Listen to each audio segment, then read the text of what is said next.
aspects, 4 things that energy gives us, and I'm going to ask you to fill these in, that are really underappreciated. So basically, how does energy abundance affect the following? So the first is food.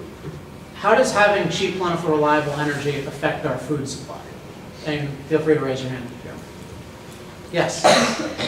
It allows us to have one farmer for 100 people or something like that, with 13-row planters and large harvesting machines and semi-trailer trucks to carry the food from the farm, from an individual farm, to an elevator.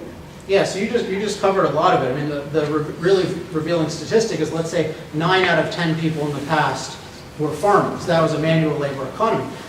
We were basically so weak and so inept that all we could do in life was get our food to live the next day. And then often we couldn't do that and we'd die.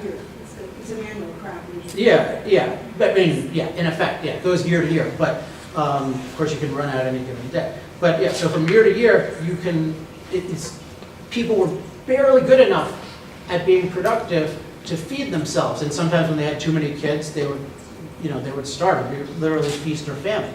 And the kinds of things you mentioned have taken us totally away from that. So not only are we not afraid of going hungry, our biggest problem in this society is obesity. We're not afraid of going hungry. Very few of us have to work as farmers. And the reason is because we have these amazing machines that can do all our work for us and can do all our work far better than we ever could ourselves. So for example, think about like reaping wheat, to make bread. So a modern harvester that runs on diesel fuel can reap enough wheat for 500,000 loaves of bread a day. Think about that, 500,000, I mean, it's doubtful the whole campus could do that. And this is one machine, and it's one machine powered by affordable energy. There's other aspects too, like how come there's a lot less problem with drought and crops getting water? Because we now have irrigation, we now have water filtration, things like that.